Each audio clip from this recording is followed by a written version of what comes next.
Good evening to you all. Thank you very much for joining the DMI webinar session.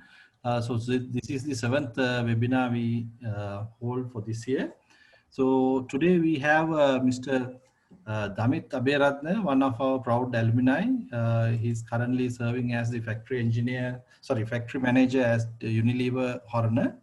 So he holds a MBA from International Trades and Logistics from PIM and University of Canberra, and BSc Engineering in Manufacturing. He has been with Unilever from 2006 in different roles, and he's a chartered member of CILT as well. So he's one of our IMB member for almost now 4 to 5 years. So he used to serve the department in many ways over the past as well. So today I am very much privileged to invite him to do this webinar after we stop for a while for the exams, etc. So I'm very glad to see that we have a full crowd, including Professor Patirna, although he's in his retirement, he still help us with joining and then doing many things with the department matters. So I'm very much happy to see you, sir, as well as Chanaka. I think Chanaka had to wake up early, so he's happy to see his batchmate serving the department with the webinar. So very much happy to hear Chanaka also. Towards then we can have a quick dialogue about the situations, etc. So with that, we will invite Mr. Damit Aberadne to start the session. After that, we can have a quick Q&A session, and then probably if any questions you have, you can ask at that time. So with that, I would like to invite Damit. Damit, please you continue. After that, we'll have the quick Q&A session. Thank you. Okay, thank you very much, Dr. Sela. Thanks for inviting me for this occasion. I thought this is something really, I am really passionate about sharing what we have done, what we have gone through, and knowledge we have acquired over years, as well as if there's any way of helping our undergraduates, people who are our students who are, looking for starting careers. I thought this is a good platform, so I'm really happy to help all of them. Right. So I thought of, after discussing with Dr. Sela, I thought of talking about supply chain, because although supply chain is highly evolved area, right? So knowledge about supply chain for general, even for our students, is very limited, because there are only few companies or the few industries where fully evolved supply chains we can see, right? And many so companies like mine, the Unilever or Nestle's, Procter & Gamble, these companies are having this completely evolved end-to-end supply chains, right? So I thought of sharing what I have seen and what I have, the exposed to. So that will be helpful to all of you who have joined today. Let me start with a bit of introduction to myself, and Dr. Sela has said few things. In addition to that, I did my, I was part of E00 batch. I am really old, right? But still, so we were part of E00 batch, along with Dr. Chanaka as well. Right? And then during my industrial training session, I got the opportunity to join Unilever. For that, we had these 3 months, two stints. So 3 months in a depot, and second 3 months I got the opportunity to join Unilever. So where I did certain projects, and just after graduation, I got I was lucky enough to directly join Unilever. Right from that day, so I passed out in I think 2005. And from that day till today, I work for Unilever, right? So, and this industrial training session has helped me to join one of the best organizations in not only in Sri Lanka, in the entire world, right? So that is a one message I am passing to all of you while I am introducing myself. Make use of your industrial training sessions, right? So that can create careers for you. Then, So after joining Unilever, so I worked in many areas. I joined as plant engineer for soap department. Little bit about Unilever. Unilever is a fast-moving FMCG company, fast-moving consumer goods. We are manufacturing many brands like Sunlight, Lifebuoy, Lux, Pears, Dove, Lavogi, Silonta, right? Comfort. Likewise, there are around 30 brands which are really big brands in Sri Lanka. And yeah, so that's about Unilever, and one of the Sri Lanka's biggest, the fast-moving consumer good company. And globally, we are in top 3 along with Procter & Gamble and Nestle's, and one of the biggest the multinational companies in the entire globe, right? Then, so I joined as a plant engineer for soap plant. Then I worked, then I got the opportunity to move into planning area. So when I'm talking about today, when I'm talking about different functions of supply chain, you will understand so what I'm saying now. Post that, I got the opportunity to move into logistics, customer service. Then I moved to India as a regional logistics manager. And I worked there for 3 years. India, the Unilever India, the company, which is much bigger than Sri Lanka, obviously. Right. So then I came back as head of customer service and logistics. Then currently I am working as the factory manager, the head of manufacturing for our Horana facility, which is one of the state-of-the-art world-class manufacturing facility. I think some of you, if you get the opportunity to do industrial training here, you will come to know the technology we are using here, right? And I am going to show you one video. Normally, we are not showing this thing to the external parties, but I'll share one video about the Horana factory as well. Right, so that's about me. Now, moving into supply chain. So all of you can hear, right? Dr. Asela, you can hear. Yeah, it's clear, no problem. All right, okay. So I'll move into the subject. So today, so I'm going to give brief introduction to the supply chain. Then what are the different functions in supply chain, and also what are the different roles in supply chain. It's like what are the jobs in supply chain, right? And since as an engineer, I worked in each and every pillar in supply chain.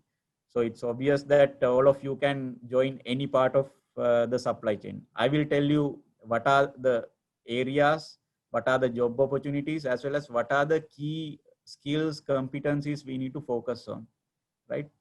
Definitely the degree program or the Peradeniya manufacturing engineering, it's going to help you all, right? So make maximum use of that program, right? So why I am saying this, because, you know, if you are going to specialize in electrical engineering or civil engineering, you will be focusing to one aspect of the supply chain. But the manufacturing engineering, probably you will be able to work in each and every area in supply chain. So knowingly or unknowingly, you are with some advantage over others. So there are electrical engineers who are working under me. They are working as electrical engineers who are looking at electrical part of my machinery, right? And there are civil engineers who are only looking at the projects of the infrastructure development and all.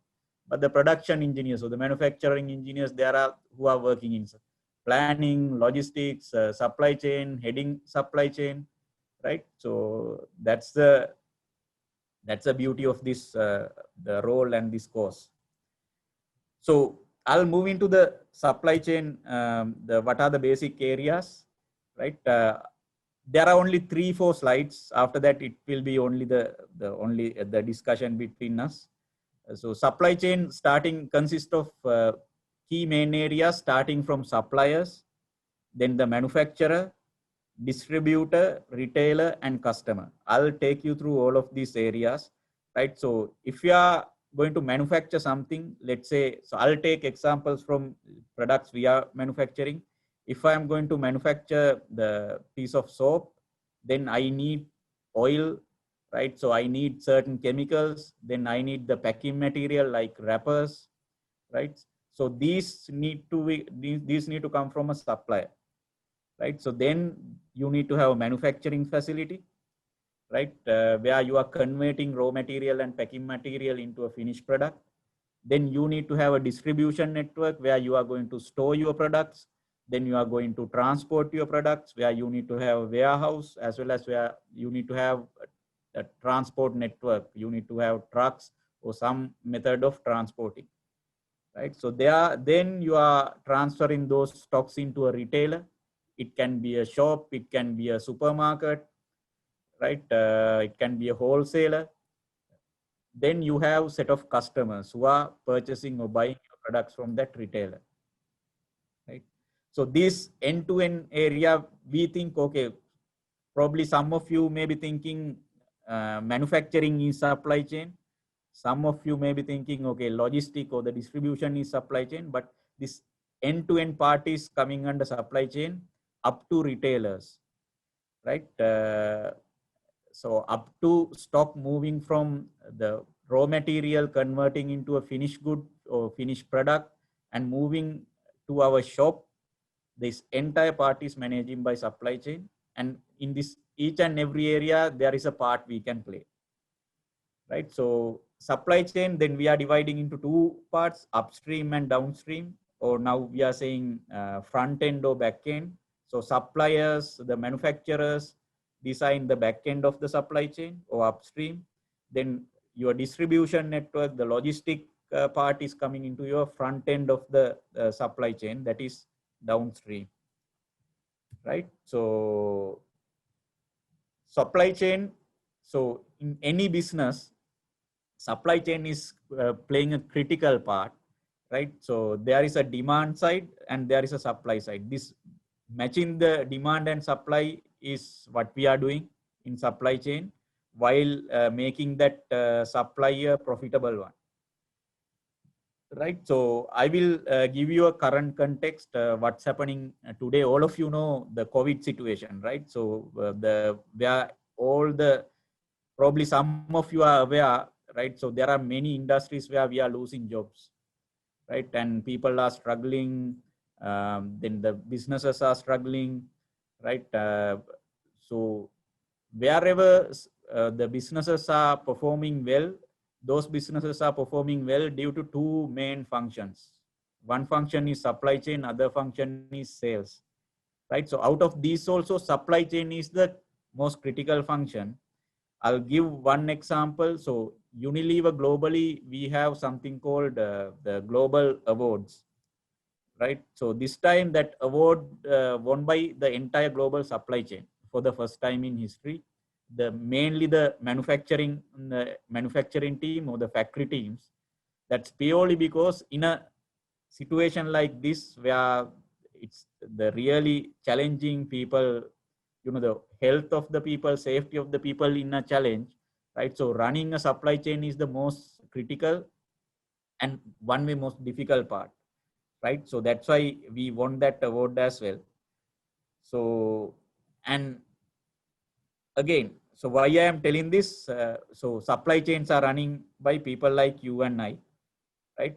So we currently, entire globe or entire world, we are the people who are playing the most critical part, right? So where we know as consumers, we need our piece of soap or the essentials, things we eat, and the medicine, all this stuff, someone need to produce, someone need to distribute, and someone need to place it in the retail shop or bring in. So now we have e-commerce bringing directly to your home, right? So this part is managing by supply chain. If supply chain is going to collapse, so if supply chain is not going to perform well, then so entire world will be in a big mess, right? So that's the importance of supply chain. I'll again, so to reiterate the importance of supply chain, so we are the people who are making the right product at the right price and placing it in the right store or the right place and with the right quantity, and to the right customer and at the right time, because the right time is really important. Because when the customer is going to a retail shop and trying to buy a product, and if it is not available, then you will not get sale, or you will not be able to delight that customer, right? Doing all these things, or balancing all these things, the product, price, place, right? So all these things with the highest profits is what supply chains are doing, right? So I'll explain supply chain in detail by using one other example, right? So Unilever, again, we are producing washing powders. Surf Excel is producing by us. Then Sunlight Powder, the Rin, all these products are our brands. So I have taken a detergent washing powder supply chain to explain, right? So, okay, starting point is customer wants detergent, or the detergent powder to wash their clothes. So customer is going to a shop or the supermarket to buy it, right? For that supermarket, stock is coming from a warehouse. So it's coming from our warehouse, and to the warehouse, it's going from the factory. So where we are saying detergent manufacturer. So to produce that in the factory, it is not the starting point. There is a huge supply chain behind that, right? So there is a one company or one the factory producing laminates, or that outer bag. So we are saying laminate, right? Or then there is another, there are another multiple suppliers, so the parties who are producing chemicals or different material or ingredients we are putting into detergent, right? And if you take further, okay, these laminates, then we are putting into one box, right? So you can't, when you are transporting, we are saying it's as a corrugated box, right? So that corrugated box is spread, for that paper is manufacturing, paper is providing by one party, right? So for that paper, there is a timber industry behind. Likewise, you can write down a huge, or so highly complex loop behind a single product, right? So in this every area, people like you and I are working, right? So we are the people who are working in all of these areas and converting raw material into finished goods, or converting the things like the tree, the product from the tree to a paper, right? Then mining stuff from ground and converting into a chemical. Likewise, so everywhere, so there are mini supply chains. Together, you are forming a main supply chain, finally delivering a product, and our consumers or customers are using that product, right? I hope all of you are clear with the basic, so hope you are having some kind of idea about supply chain. Now I will go into specific parts of supply chain. So I will explain the purpose or the function of each sub-function in supply chain, right? So then I will explain, okay, what are the type of roles in this each sub-function? And then finally, I'll move into what are the skills we can develop and we can acquire to do these kind of roles. Starting with procurement, right? So as I explained earlier, to produce something, you need to have raw material, you need to have packing material, right? So then even a sellotape, even even a simple paper, all these things we need to purchase or we need to procure, right? For that, there is a separate function. One can think, okay, procure, it's just a matter of you are going to a supplier and you are just bargaining and getting your raw material. There is a science behind procurement as well, right? It is not that straightforward, right? One thing is companies like ours, now we are committed to sustainability. If I am going to get palm oil, then we are conscious of deforestation, right? If the Indonesian supplier who's providing us palm oil, if that guy is destroying all the rainforest to cultivate this palm oil, then that is against the business ethics. So procurement team is making sure that their suppliers are adhering to all the sustainability guidelines, then they are making sure, okay, if a party is procuring tea, for an example, then they are looking at how they can align to Rainforest Alliance kind of things, right? For that, how we can encourage our suppliers. And so even simple, the procurement function, then you are looking at, okay, the techniques, how I am going to make sure to buy the highest quality product at the lowest price, right? For that, there are different other techniques, like the tools we are using. Now we are doing something called e-tendering, right? So where there are platform like where you can, the multiple parties putting into a single platform where they can bid for their prices. Where we are defining a quality. Okay, you need to provide stuff in this quality. Then there are multiple parties competing, right? And best party we are picking. Likewise, there are multiple stuff in the procurement team. And so one other aspect is then procurement team, they can't, keep infinite inventory, or they can't keep a huge inventory of raw material, packing material. They need to make sure maintaining minimum inventory. Because inventory, again, probably you have learned already in one of your courses, right? So again, that's a cost, right? So it's an investment. Then when it comes to business, it's always about making profit. So the procurement function, they need to make sure to a proper algorithm, right? So maintaining the right inventory, looking at the reliability of their suppliers, looking at the lead times, looking at the frequency of replenishment. They are so talking about the safety stock covers, right? And they are maintaining an inventory, right? So that's procurement. What they are doing is procurement team is procuring all the material required for manufacturing, and that material procurement they are doing based on a plan, right? Someone need to give them a plan saying what is the quantity, what's a material requirement, and by when we need that quantity. That part is doing by planning function. And this is again a really interesting function, right? So probably as hardcore engineers, probably we think, okay, it can be a boring function. No, it's again a really uh, good function where you need to use a lot of brain, right, to do that job properly.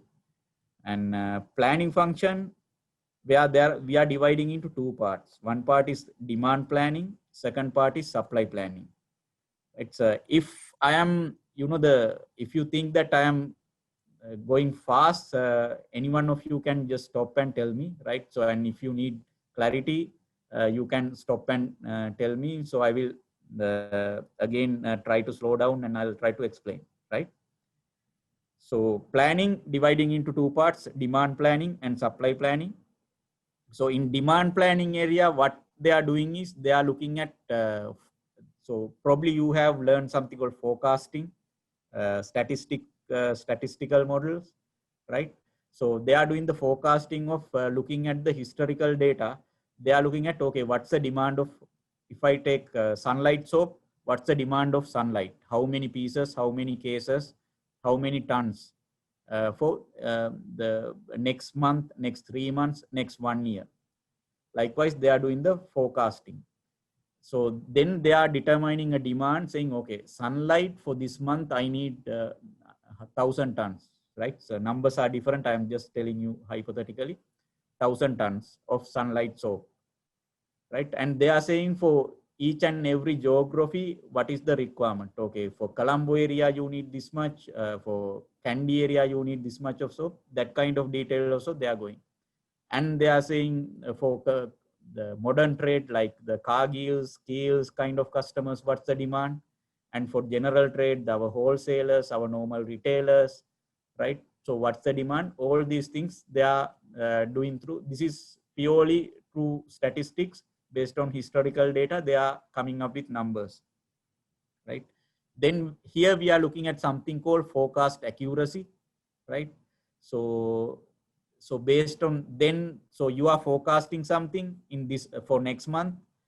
and in the next month you are selling it, right? So then after the end of the month, you are looking at the accuracy level. You have forecasted 1,000, we sold only 800, then your accuracy can be 80%, right? So even if you forecast 1,000 and if you are going to sell 1,200, again your accuracy is 80%, right? So that's a forecast accuracy. So planners, so the demand planners, they are continuously looking at the model they are using, and they are every month they are learning from the previous month what is the error, and they are trying to minimize that error month on month. That's their job. And for that you need to have good statistic background and good knowledge on good mathematical knowledge as well, right? Where people with that kind of, and people who are keen to work in spreadsheet, Excel sheets, and there are now electronic tools developed for that, and that is the job for them.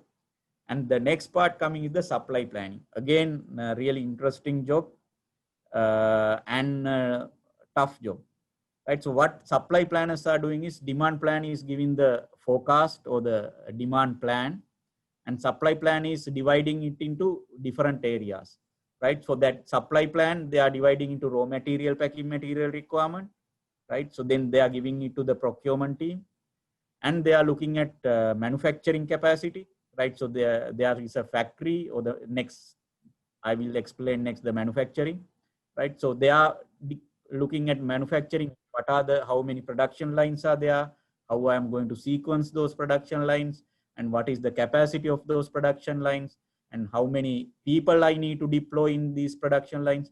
This part they are looking at that planning part, right? Supply planning part. And one way they are giving the plan to raw material, packing material procurement. Other way they are giving the plan to factory to manufacture. And also they are giving the same plan to warehouse and transport team, because warehouse and transport team also planning their capacities, how many, what's the space I require, how many trucks I need to keep ready, all these thing based on the supply planners numbers. So supply planning role, I thought many of the people who followed the production engineering or the manufacturing engineering, they are really good at supply planning. And I know the really good supply planners, not only at Unilever, even in at MAS, Brandix and all, there are a lot of people working in this area, right? And because not only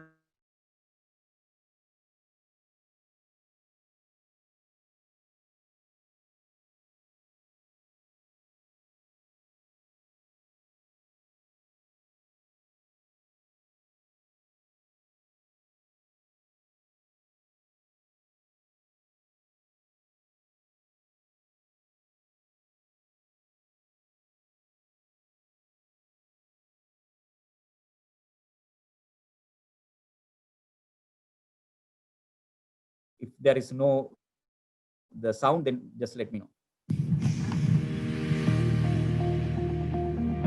Good morning, ladies and gentlemen. Welcome to the Horana manufacturing site in Sri Lanka.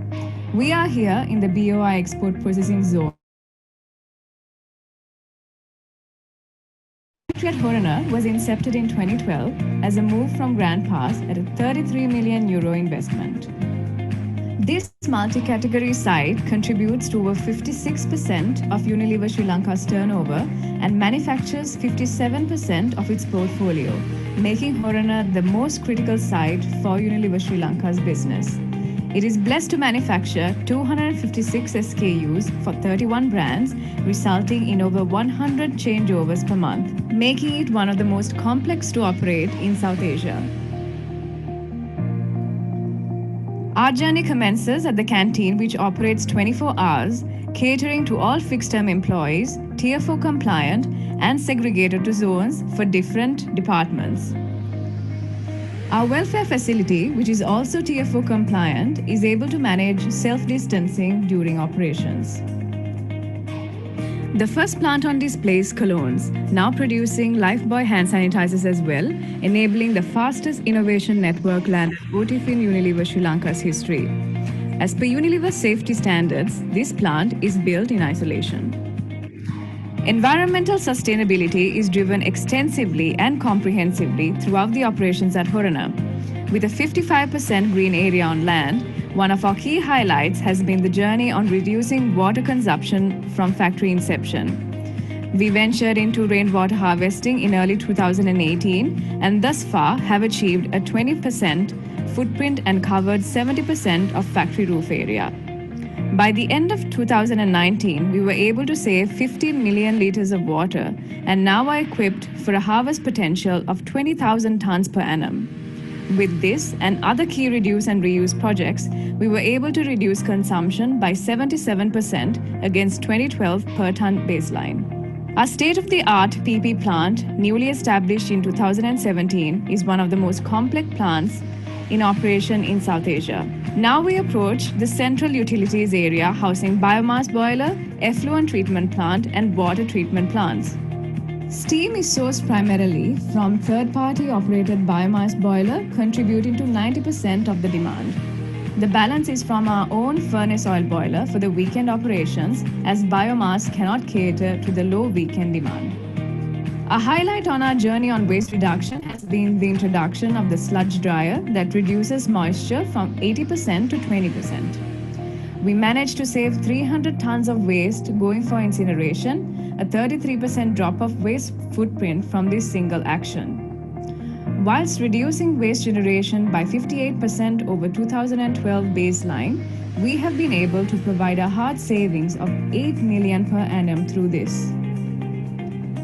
Now we see the rear entrance in which all logistics and vehicle movements are managed by, and the tank farm which holds 2-day holding capacity for bulk liquids for soap operation. The soap plant, which was mostly relocated from Grand Pass, produces the highest tonnage at Horana, which is equipped with much older machinery compared to PP, yet delivers the highest OE at site. Our laboratory consists of both a microbiology and chemical analysis sections and controls incoming raw material and packaging material analysis and finished good release operations. Our medical center has an in-house medical doctor, a nurse, and a working pharmacy during weekdays, and weekly dental, eye, and Ayurvedic clinics. Our journey thus far has been one of continuous improvement. Despite a tough year plagued with a global pandemic, we were able to deliver record-breaking results on productivity, throughput, and efficiencies.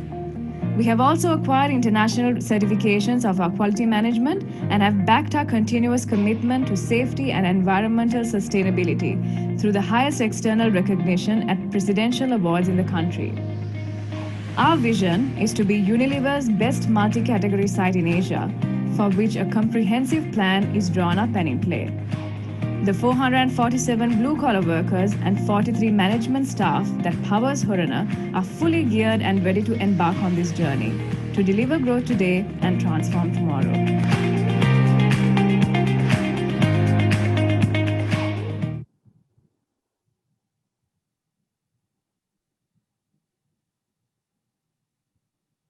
All right.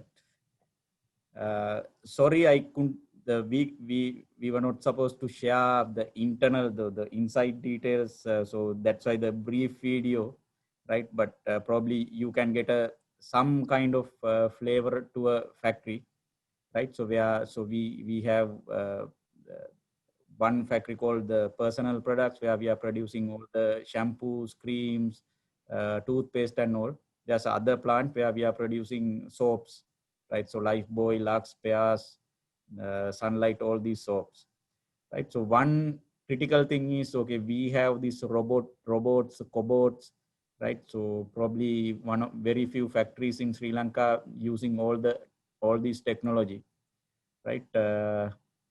Yeah, that's it about the manufacturing. And I will tell you one other thing about manufacturing, where currently we are heading to. Right. So why I am telling this, because when you guys are getting ready with your, the education, where to focus on. Right. So all of you probably all of you have heard about fourth industrial revolution, right? So fourth industrial revolution, there is something called the Lighthouse Awards. Probably you can search and see. Right. So recently, Unilever, one of our factories, also won our China factory. How they won that award is during this COVID period. I think the initially COVID hit really hard in China, and this factory, they worked continuously without people coming to work. Right, all the blue collar, that the people who are on shop floor, they work from home from their computers, and they manage their machines. And in the shop floor there are no people, but machines are running, shampoos are producing, the toothpaste are getting produced, and they are through robotic arms they are stacking into the pallets. Then another robot is picking the pallet and going to the warehouse. From there it is loaded into the truck and moving out. This entire thing managed, because so the issue with the COVID is, right, so you can't the work like in a normal situation. You need to maintain self distancing, right? So if the community spread is really high, then even with the self distancing and even with the protective equipment and all, it is really difficult to manage. So the best thing is, if you can work from home, that is the best thing, right? So but for a manufacturing facility, working from home is kind of a dream, but these guys, they have achieved it, right? So that's the level of digitization. That's the real fourth industrial revolution. Right. So that's what has happened, and that is type of change happening in manufacturing area. Right? Little bit more about manufacturing. In manufacturing area, you have different functions. One area is purely the operational team who are focusing on production, who are dealing with people, manpower, or dealing with robots, right? So looking at how to improve the efficiency, how to get the right product, right? So where we are saying the production engineers, right? And there is another set of people who are looking at the utility parts or the background work. They are looking at, okay, the providing steam, providing compressor, then looking at the electricity part, right? So, and all the looking at all the electrical and electronic equipment, right? So these are these we are seeing as the utility engineers, the electrical engineers. These are the people who are supporting that. Also, there are people who are looking at the infrastructure, the construction of site and all. Those are civil engineers, right? So the project engineers, right? And the thing about the companies like ours is, right, so we are not segregating people like, okay, you are the guy who need to do electrical part, you need to focus on mechanical part, and someone else need to focus on manufacturing. No, right? So now, so what we are expecting is the multi-skilled people, or the people who are capable of doing everything. So when you come to specifically electronic part, yes, you need the specific skill set. That for that we are hiring experts, or the people who have that knowledge background. But the people who are with the manufacturing engineering type of background should be able to work in any other area, right? So as an utility engineer, or as a production manager, a production engineer, then manufacturing manager or factory manager. So this any role is suitable for, or can be done by the manufacturing people with manufacturing engineering education, right? So that's about manufacturing. Then I'll move into the distribution part, or the deliver part. Again, one of the main areas I got the opportunity to handle this for North India. It's a huge operation, highly complex, and also for the Sri Lanka operation. Again, a really interesting job. We think, okay, handling logistics or handling shipping, it's purely about, filling a warehouse, then identifying or bringing some truck drivers, loading and distributing. No, there is a science behind that as well, right? Because all these operations we need to run with cost. There is a cost, there is a service, there is a quality, there is safety. All these, the different asks are there. So in logistics, again, you need to optimize your manpower, you need to optimize your space, you need to optimize your machines, because now most of the even warehouses are fully automated, where fully automated. The machines are running here and there, drones are running, right? So then how you are going to optimize those machines, right? Again, right, the people with engineering background, people with good knowledge on maths and good logic, people who are logical thinkers are performing better in this area, in logistics, especially in logistics. Shipping, again, shipping is it's a kind of expertise area where you're dealing with customs, you are dealing with international trade related things, right? HS codes, like there are the special jargon there, and for that probably you are hiring a guy with a specific skill set, but major part is in delivery is playing by logistics, because in country like ours, for internal consumption it's all the land logistics, right? For only for international trade and raw material, bringing raw material from another country, only you are using the function like shipping, right? So here I see people like you and I can play a big role in logistic area. In fact, I played a big role in Unilever Sri Lanka logistics operation, right? I think in production, so manufacturing engineering, third year, fourth year, we are learning something called this transportation problem and all, right? So optimizing, how to optimize multiple nodes, multiple, the routes, and how to bring a optimal solution out of that, where you are optimizing cost, the distance, or the whatever the parameter giving, right? So these are for good thing is now you don't need to, the write down and do that calculation for half an hour or 1 hour.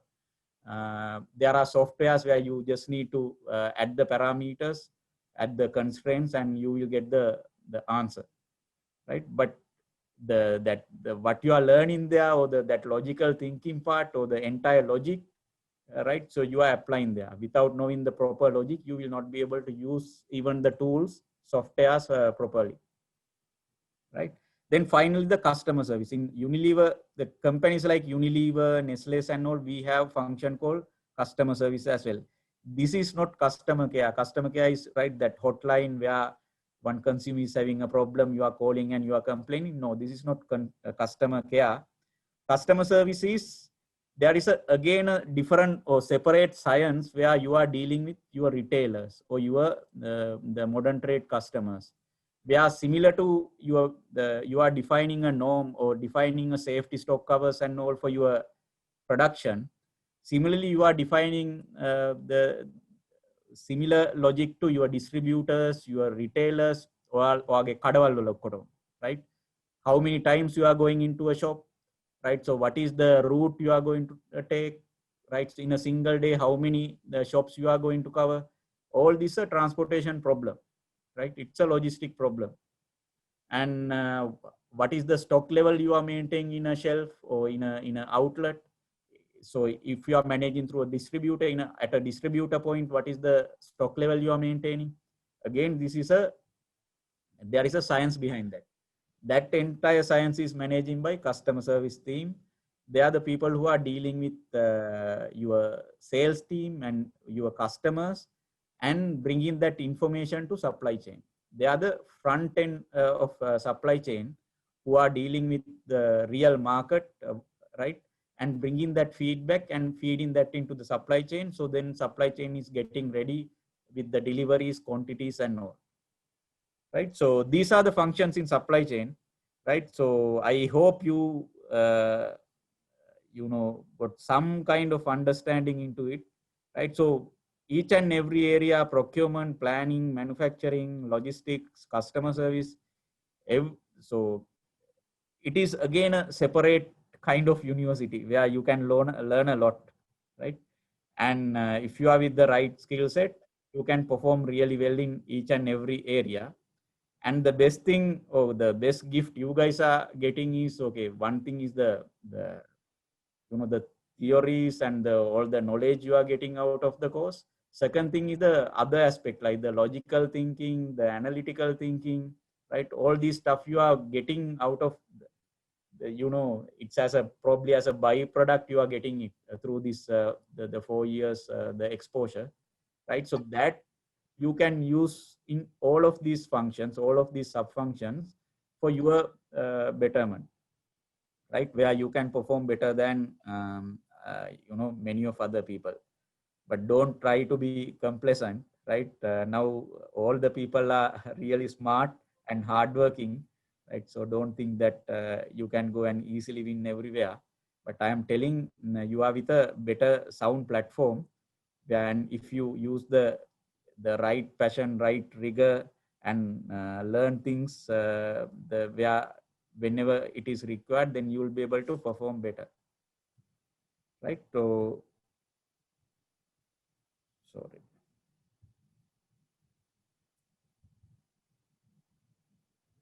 Right. Okay. Some of the jobs in this each and every area in the procurement, you have purchasing manager, we are saying buyers for services, you have analysts, right? So we are again the statistics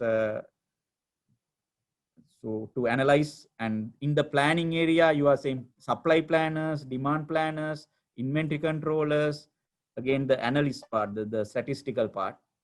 The manufacturing, we are saying production managers, plant engineers, electrical engineers, factory managers. There are many more jobs. I am just highlighting few of them, right? And in delivery and customer service, you are having warehouse managers, transport manager, shipping manager, customer service manager.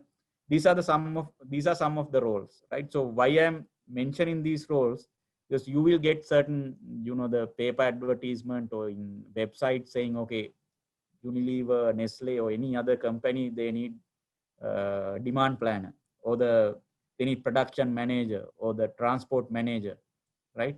Then just don't ignore saying there is no engineer, right, in that designation also, right? All of the roles can be performed by you guys, right? So just that don't ignore, just look into those roles and see, okay, now probably with what I have briefly explained to you guys know, okay, when you come to planning, what are the things they are doing, basic stuff, right? So a lot more detail are there, but I am giving you basic essence, right? So manufacturing, even logistic role, what are the type of things you can expect, right? So that's why I'm telling this, the roles in the supply chain. And few more things I want to cover specifically on the skills, right? So I didn't prepare a slide for that, but probably you can, consider this as well. Where since I have now, okay, 14 to 15 years experience in the industry, and I have seen different eras, a few different eras, and where we are heading now, right? So there are few things we need to focus on in addition to the knowledge we are gaining from the university, right? The analytical skills, anyway, I think you guys are getting through the course, through the maths stream, then what you all are doing at in the faculty, right? Then one area probably, in case if you get opportunity to learn more or learn additionally, and probably, so I'm even in your curriculum, these things can come, that is data science, right? So just read about it, look into it, and if there are any courses, trying to do it, right? So data to decision making is super critical, because so you will see, everywhere, every job you are going, you will be given lot of data, right? So how you are going to convert that data into effective decision making, that is another skill all of you guys need to learn, right? So in addition to all the knowledge you are gaining from the university, this is one area probably you can work on, right? So data science or the machine learning, right? Look at this area. And the automation part, entire, look at latest technologies. It is not about the spending 100 million rupees, 50 million rupees for a robot, right? So now we are focusing on low cost automation, right? So if we can come up with low cost automation solutions, and for a country like Sri Lanka, you know, affordability is main thing, the capital, right? So money.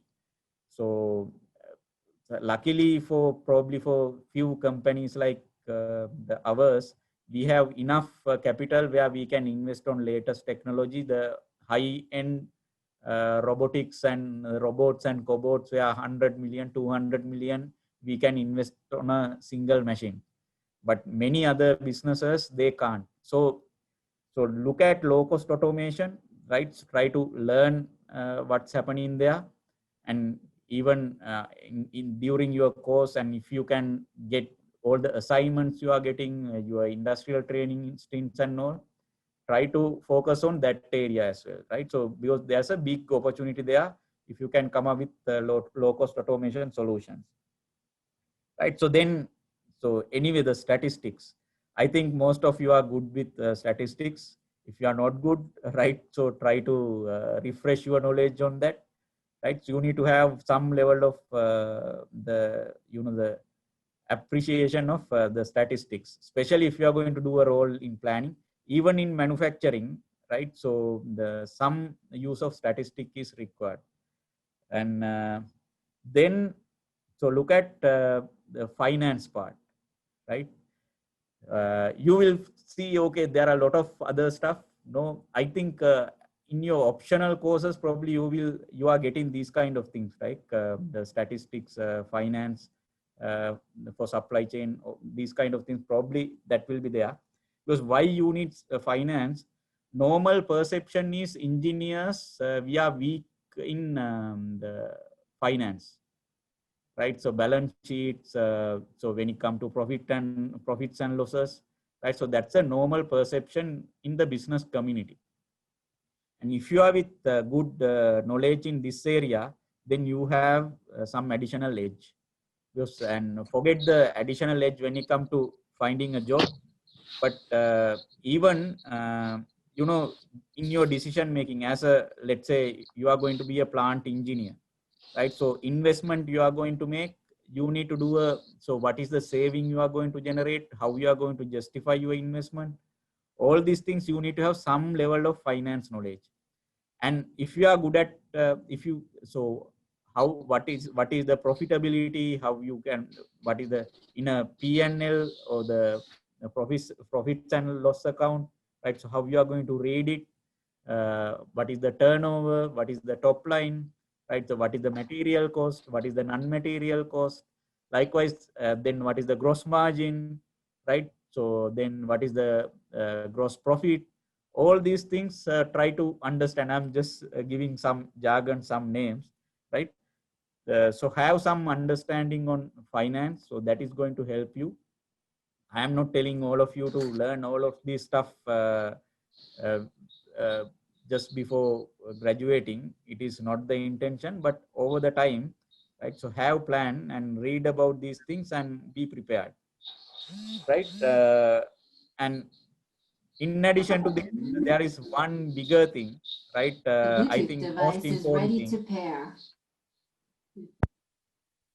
right? So most important thing is the people skills or the leadership skills, right? So most of you, or maybe all of you, when you are moving into careers, right? So you will be a leader, right? Because guy with engineering degree is going to lead a team from the day one in most of the cases, right?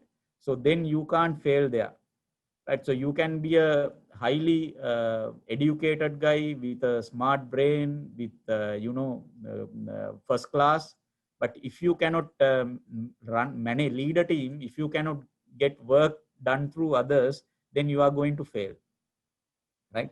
This is not something you can learn. Probably there are books and all about leadership, and where you can read, there are articles. More than that, try to practice in your, so probably you guys are in your sports teams, in the committees, right? So even in the stuff you are doing at university, things you did at schools, right? So this is where you are developing your leadership skills, right? And this is going to be really important if you want to be a successful leader, successful engineer, right? Because you are not going to do all the stuff on your own, right? So you are not going to dismantle a machine. You are not going to overhaul a machine on your own. You are going to do it through a team, right?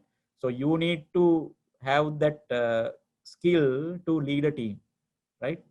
So that is the other point I wanted to tell you, right? So I hope these things are helping you. Just to summarize again, the skills part, right? So analytical skills, data science or the machine learning, then the low cost automation or the automation, the statistics, finance, right? And finally the leadership or the people skills. So if you can practice these things, right? So in addition to what you are learning, right? Definitely you'll be a better or the good leader, right? And you will, all of you will be successful in your careers, right? So all the best to all of you, right? So if you have any questions, any queries, any areas where you need clarity, now time is for you guys.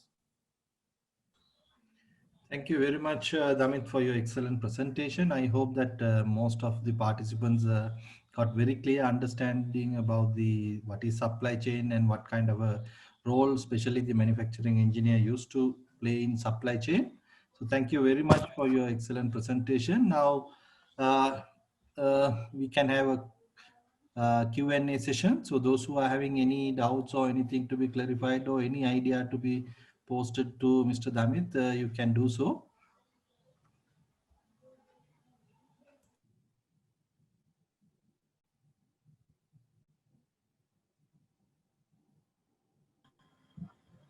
Hello, Mr. Damit. Can you hear me? Yes, I can hear you. I am Yes, one of the students from MSc batch 2020. All right. Now, my question is related to your profit of your products. Now, with this COVID situation, I hope definitely you are going to incur additional cost for this production. So how we are going to manage that one? Because I hope you are not going to put that burden into the customers. So how you are going to manage this? Well, cost is one area, you know, the supply chains are directly responsible, right? And manufacturing is playing a great role there, right? So there are different techniques and different approaches where how we are managing cost, right? So if you look at companies like ours, we always get a target of absolute cost reduction, right? So to let you all know, right? So there is something called inflation, right? The inflation, this inflation is across. So raw material we are using, that raw material prices are increasing daily, but we are not passing that cost to suppliers, the consumers, right? So probably you can check, we have not increased the product prices recently, right? But part of that we are passing. There is a general inflation. Every country, every year we are saying inflation is 3%, 5%, 7%. Likewise, that is that general increase of the cost, right? But we are normally passing only the part of it. Balance part, we are doing something, we are doing savings, right? And for that there are different the programs, right? So yes, COVID is adding cost. How COVID is adding cost? Now you need to bring all your people from homes, right? You can't use public transport, so you need to provide transport to all your people. That is adding additional transport cost. And you need to put additional security. You need to check people temperature, right? So you need to do PCRs, random PCRs. That's all, and arranging those, that's a cost. And accommodation, if you are going to provide so if they are coming from, you know, the shared accommodations with different people, now you need to provide accommodation for individuals. That is going to add cost. And you are sanitizing, you need to sanitize your machines. You need to provide hand sanitizers for your people, right? And you need to increase your cleaning staff, right? So I am telling all of these things because in a COVID situation, what are the challenges you are having? Then you need to invest on your machines, right? So if there are any operations where people working really closely, then you need to avoid those, right? So you need to put hard barricades sometimes to avoid people are moving. Likewise, so for that you need to invest you need to do certain automation. You need to, even the locker rooms, so your toilets, right? So probably you need to provide additional toilets, additional restrooms, because you can't keep all the people in a, the close proximity. All of these are going to add cost. But how we are managing this is we have a saving program, right? So there is the internal jargon which I am not going to tell, but we are looking at different. So we are looking at how we are going to sweat our assets more, right? So for that, there is a program called efficiency improvement, right? So for that, we are looking at a loss tree, and we are looking at, okay, where the biggest breakdowns are there. For that, we are having separate tools. This total productivity maintenance, the TQM, likewise, right? So there are different tools. For Unilever, we have a tool called WCM, World Class Manufacturing, right? So under that, there are techniques. By using these techniques, we are increasing our efficiencies. By increasing efficiencies, what we are doing is, then we are reducing the running time of a line. Then so if you are running 7 days, and if you can finish the same thing in 6 days, then you are saving in utilities, right? So you don't need that much of steam, you don't need that much of electricity, that much of water. That is a saving, right? Likewise, different programs are there.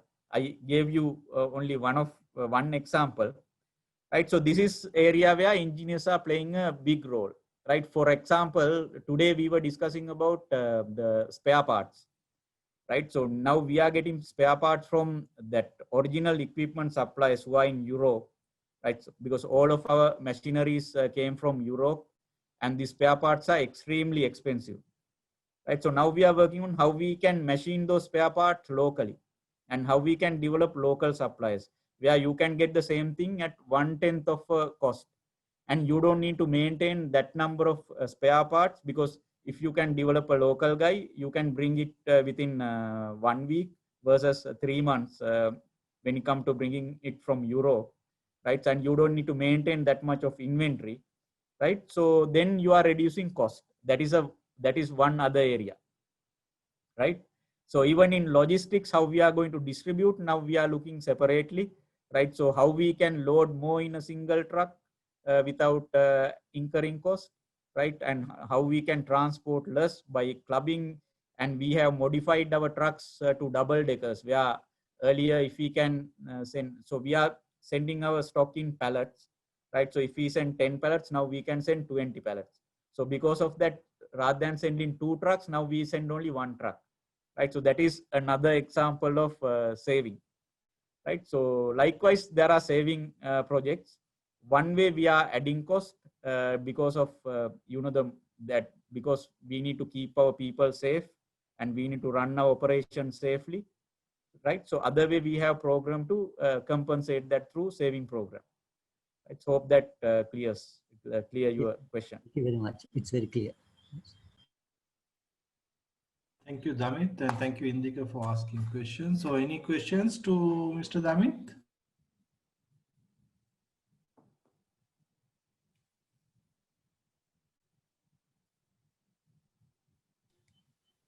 Hello, can I ask a question? Yes, go ahead, Nama.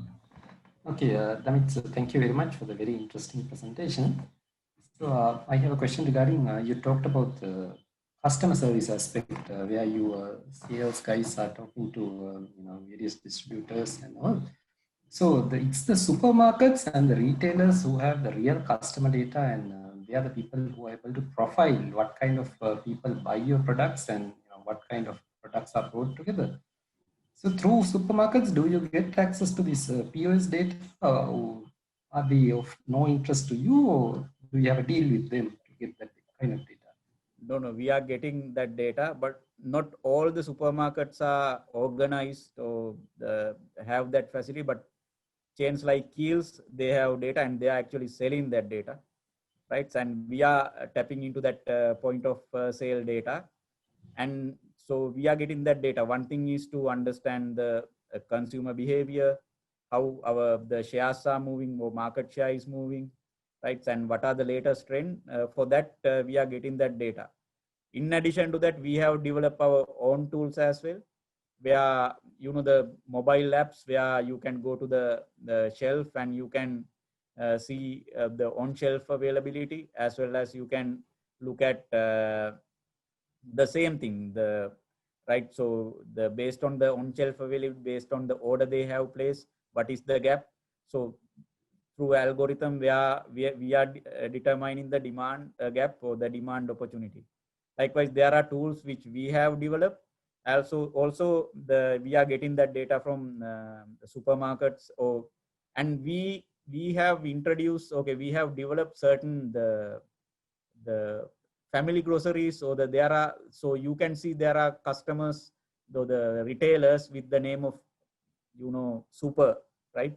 The not like Kiehl's, Cargill's, but mini supermarkets type of.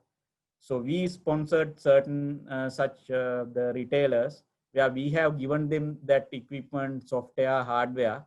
So as the return, we are getting those data from them, right? So likewise, there are different tools and different tactics where we are getting that data, and also through AC Nielsen, and there are parties who are getting that data and giving to us, where we are paying for that. And not only Unilever, all the competition, they are getting that data. Thank you very much. Thank you, Nama. Namit, yes, sir, go ahead. Yeah. Namit, anyway, quite interesting presentation. I have again questions on the customer service teams, what Namal mentioned before. In fact, you mentioned about on-shelf app. Yeah. That again has to be activated or monitored by the team manually. And then the availability of the product on the shelf is going to be transmitted or known by the company. Yeah. That is the now in this fourth industrial revolution. We are talking about fourth industrial revolution. Everything has to be digital to be operated from home or a distant location. Rather than deploying too many people in the customer service team, how to make sure the availability with little advanced technology, so that, you know, when the shelf is not replenished or loaded, then you know exactly what is the gap or the error between their stocks and then the shelf, you know, availability and so on. Because the customer perception and then customer impression is the most important thing finally to the manufacturer or to the company. Therefore, have you thought about something, or let us think of something so that you will know exactly what is the shelf level? Yes, Professor. So that's you know, you said exactly the thing we are working on, and that's a real requirement. We are not going to depend on people or the manual, you know, the intervention. It's not going to serve the purpose. But currently we are trialing certain things where, you know, the only thing the shop owner, this is for the retailers, where we have given them an app where, so either they can take a photo or they can scan it, scan the shelf, right? So it is not that accurate, but we have given the manually inputting option, the manual feed option for them, where they can feed the number of units available with them. Based on that, directly through algorithm, we are determining, okay, what's the replenishment requirement, right? So, and whenever we see something is not on shelf or out of stock there, then automatically it is triggering, and it is, so where we are going with the customers, there's an agreement that automatically it is, the order is getting generated, where then we are straight away replenishing. But this is in trial stage. But the thing is, we have the technology, right? Probably it is not that advanced, but we have the logic and the, somewhat the technology. But the people who, someone somewhere need to feed the data, right? So we have given that to retailers or the kade mudalalita, but they are not using it properly, right? Still, it's a journey, but definitely within next couple of years, that will be the way of working, right? So we are, still, you know, we have e-commerce, but so e-commerce for consumers, similar the same thing. Now we have given for retailers, where the mudalalis, where they can just place the order, and where we are replenishing to them straight away with the whatever the quantity within the shorter lead time. But the current struggle is people are there still expecting human touch, or the sales rep coming into them and talking to them versus that. But there are people who are using, especially in Western Province or in Colombo, there are people who are really leveraging it. But it is not in that scale, Professor. Yeah. So, and if you are working on, if your students or team is working on such tools, we are definitely keen to look at it.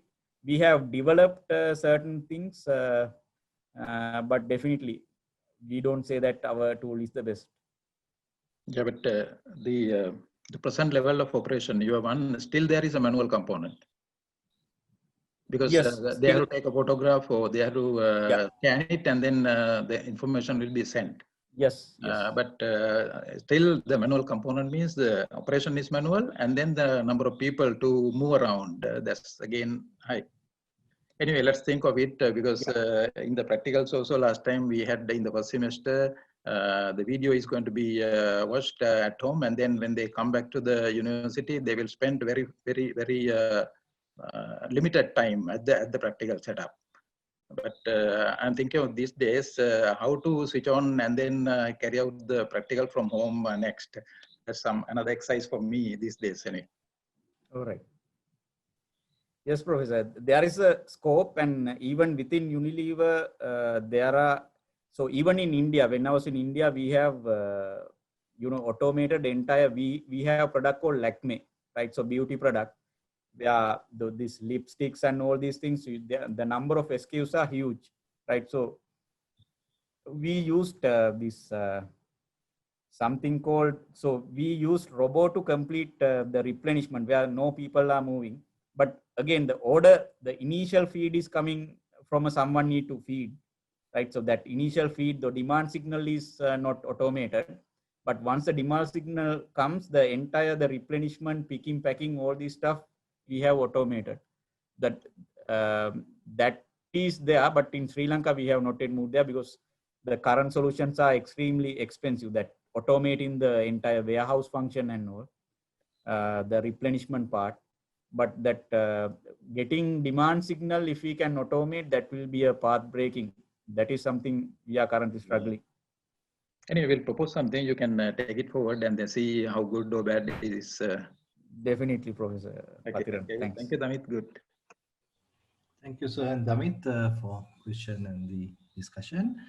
Damit, I also have one question about the entire supply chain sustainability. You mentioned about some of the initiatives you have taken at the plant level. So how about the entire supply chain now? If you take, for instance, now there are some concerns from the government and various other parties about the sachet packets, etc., and they are going to ban certain things. So how you are, how far you have attended to that, and what kind of changes you are expected to implement in time to come? Yeah, this is one area I think Unilever is the global leader in sustainability, right? So there are certain commitments and there are certain initiatives we have already initiated, right? So we have committed that by 2030 we will be carbon neutral, right?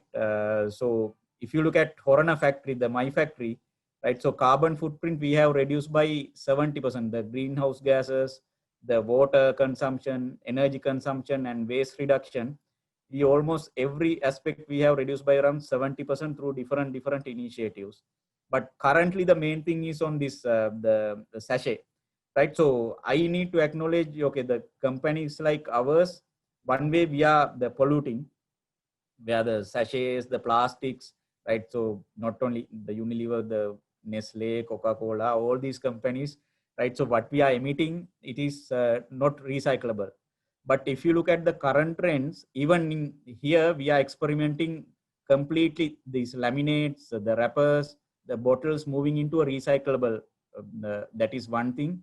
Then in Sri Lanka, we don't have facilities for recycle as well, proper facilities. We have PET recycling, but the HDP, other different type of plastic, we don't have that technology.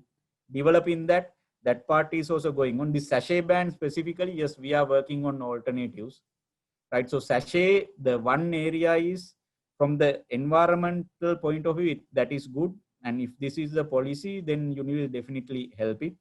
But from the other side, from the economic to the social side, there are many people who can't afford for a bottle, right? That there is a layer in this society who are with daily wages, with very low level of income. For them, it's a struggle. So we are trying to look at how best we can serve them with a low cost, sustainable solutions, right? So, and a lot of innovations are going on. We have invested heavily on that. Globally, we have invested 1 billion euro, 1 billion, right, on this area. And there are many things are happening. One other example is even the detergent powder without spending a lot of water, how we can, with very limited water, how we can do a full wash. Those products are now out, right? So some things will come to Sri Lanka soon, and some things we have already launched in other countries. And even a wash, even a hair wash, how you can have a wash with spending very limited water, because water will be there'll be scarcity for water as well. Likewise, many things are going on. Sachet ban, lot of activities are happening. Certain things I can't share now, but definitely within next 6 months, entire country will come to know how we are going to manage it. Yeah, good to hear those initiatives. I just wanted to ask one thing about this shampoo, because I heard in some countries even Unilever has tried this solid form. Yeah. So that once you apply water, it will become kind of a liquid, right? So do you try to introduce that to Sri Lanka as well? So not yet, Dr. Sailor. So when we are looking at the cost of these products are bit high. These are premium products, right?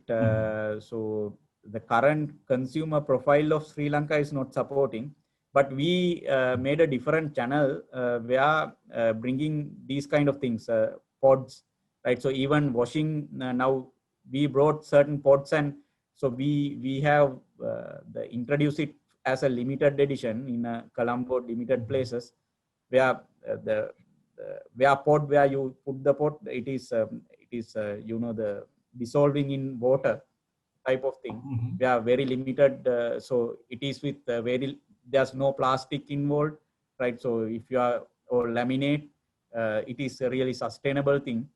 Likewise, there are products now developing globally. There are many products like that. What you have said is one example. Yes, things will come to Sri Lanka. So one thing is certain things are coming at a premium where we are struggling to introduce. But we are looking at how we can convert into a low cost solution and give it to the anyone can afford. How can make those products affordable, right? So, but yes, whatever happening in globe is coming to Sri Lanka.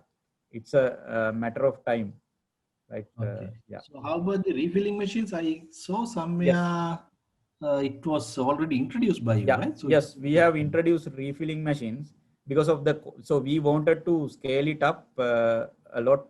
We actually collaborated with Vega, right? So Vega, that the company who built the car, right? So some of their engineers and team, so one machine we developed through them and another through another supplier. So we introduce it for home care liquids like our sunlight liquids, surf liquids, and household care liquids like Vim liquid and all. And now soon we will introduce it for shampoos as well. And we wanted to scale it up and introduce to many of the supermarkets and all, but because of COVID currently it has slowed down, but that is going to be definitely a way forward. Yeah, we will give discount also for people who are coming up with their own bottle or glass bottle and refilling it, right? So, and that is going to be one key area. Actually, what we have done in Sri Lanka now, that concept taken by even some the developed countries, and they have deployed. So that is one area we are really going to expand. Okay, thank you, Damit. So is there any questions to pose to Mr. Damit before we wind up the session? Hello, sir. Yeah, go ahead, Chaminder. Hello, sir. I'm Chaminder. I'm a MSc student of 2020 batch. So I have a question regarding 4.0 Industrial Revolution. So you have mentioned in China plant, actually they have implemented totally in this corona epidemic era the 4.0 industrial revolution. So what is the barriers that can be identified as a company when it comes to Sri Lanka? Because of actually the same company they have implemented in China, but what is the barriers and what is the main issues that can be identified when it comes to Sri Lanka? Yeah. Yes, Chamila. So it is not like that, right? So we are in a different stages of industrial revolution, the fourth industrial revolution, right? So if you look at Sri Lanka, my plant, my factory, we end of line, we have robots and cobots who are doing the operation. Even if you look at my soap plant, drying plant, my engineer can work from home and run the plant without anyone. He can manage all the parameters, utilities, likewise. Right, so and even all the utilities now, our chill plant or our compressors, even our boilers, we engineered in a such a way that we can operate remotely. Right now, we are in the process, but this Lighthouse Award, so the top of fourth industrial revolution is the extreme cases where we can't go to that extreme purely because of the investment. Right, so for a country like Sri Lanka, our business can be අපි කියමු රුපියල් බිලියන වලින් ගත්තොත් බිලියන 50ක බිලියන 60ක business එකක්. Right, so so industries in China, Unilever business is much bigger than that. In India or in USA or in UK, the business is much bigger. Then they can invest much more on these technologies, right? We also have invested, but not up to that level. That is one key barrier when it comes to this completely fully automating, fully digitizing, fully running through robots, right? And so other part is it is not economical as well. Where comparatively, even still in Sri Lanka, labor is cheap, right? We are still, so if we benchmark our factory labor, number of labor is really less compared to the volume we are producing, but still, the countries like ours, so labor, so labor is so cheap, right? So that investing on a robot is, we can't justify. Mamaraki, the finance part, right? So you invest, let's say 500 million rupees in a machine, and you are going to get saving of only 30 million, 40 million. But take a Pier 1 dena or 10ක් 15ක්. So those kind of investment are not attractive, right? It is not that we are in a very basic stage. No, we are really there. We are almost there, right? But not to win a global award or the world best vendor. But we are in South Asia level. We are one of the best factories in this Sri Lanka factory, right? Unilever gattad giya avurudde South Asia, there are around 40-50 factories. Out of that, we were number 3, right? It is not that Sri Lanka we are bad, right? So we are having one of the best factories. And other thing is this, you can read about this Lighthouse Awards and all. It was won by the Apple, right? Walmart, Amazon, Unilever, these kind of companies, the state of world-class facilities, right? We will be there, but it will be a journey, right? Ekin kiyanne api automation me hena passen inne kiyala. As I explained, many of our machines, even today, we can run from home. Or engineer can log into his mobile phone, and see the parameters and instruct the operator saying, okay, your issue is here, please correct this. that we have developed by now. Okay, sir. Thank you, sir. So I have a follow-up question to that. Yeah, Rajiv, go ahead. Yeah. So first of all, thank you for the presentations. It was really interesting. And so my question is, so you spoke about Unilever Sri Lanka investing on optimizing the manufacturing, the manufacturing department. But does Unilever Sri Lanka invest in developing new products, like you said, washing powder, using less water and solid shampoo, things like that? Apart from optimizing the manufacturing process. Yes. Okay. So Unilever. So one thing is we are a multinational company, right? So we have a research and development separate wing, right? There is a concept called design once, design once and deploy everywhere, right? So where we are focusing designing things in a place, but definitely we are looking at, okay, so when you are designing something for Sri Lanka customers, they will consider that nitty-gritties, but design mostly happening in a single place and deploying everywhere. That's the most effective and most effective way. But there are brands like, if you look at Sunlight is a local brand, right? Sunlight brand name is there in other countries, but what we are producing here, Sunlight soap, Sunlight powder, Sunlight liquid, it's a local thing. You will not see anywhere else, right?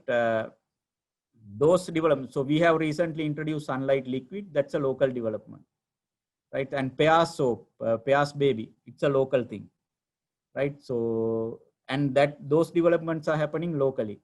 Even our Lavoji, Silonta, these are local. Those, whatever the innovation happening there, the product innovation is happening locally.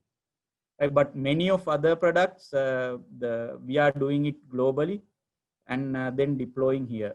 So there is a benefit out of that as well, right? Thank you. Okay, thank you, Rajiv and Damit. Okay, since we have taken more time from you, Damit, I think it's time to wind up the session. So before we wind up the session, I would like to specially thank you, and we are very proud of you leading the team at Unilever in Horana. So we hope that you will go up in the ladder, and one day we can see you as the head of the operations in Sri Lanka. So thank you very much. But before wind up the session, I would like to hand over the token of appreciation in digital form. So we'll have the digital certificate for you. Thank you very much, Amit. So we hope that you will contribute in future for the department activities as well. And now I would like to invite Namal to give you the vote thank for today's session. Thank you very much, Damit. So Namal, it's over to you. Thank you. Okay, thank you, Dr. Azela. So, Ms. Daviratna, thank you very much for the talk today. So, in a short time, I think you managed to cover a vast area. So, supply chain is a huge area, like as you explained, starting all the way from raw material manufacturers all the way to the customer. So, it's a huge lot of operations that are happening. But I think you covered them to a certain extent and in depth in some areas. So you showed us what is the coverage of this area and what is the depth involved in all these activities. And you managed to do it in the short time available in such a great manner. I think we all got something. I think today we had the participation of over 60 people. So there were undergraduates, there were master's students, there were lecturers from the university. I think you managed to deliver something for everyone. So I think it was a very successful talk. I think we could see a lot of enthusiasm in asking questions as well. Unfortunately, we ran out of time. So as Dr. Azela explained, this is one of the lectures series that we are conducting. So this was happened to be the 7th one, and it happens to be one of the most well attended and very well done lectures of the series. So thank you for taking time out of your busy schedule. Being a factory manager, I'm sure with things happening and evolving in the country, there are a lot of activities for you to attend to. So thank you very much for taking time away from your valuable time. Okay, and Let me also take this opportunity to thank everyone who participated in this webinar from not only from Sri Lanka, not only from the department, from various places, even from US. So thank you all for taking your time and participating. At the same time, I would like to thank everyone who contributed to arranging this talk today, from the preparation of the brochures, the flyers, and organizing the Zoom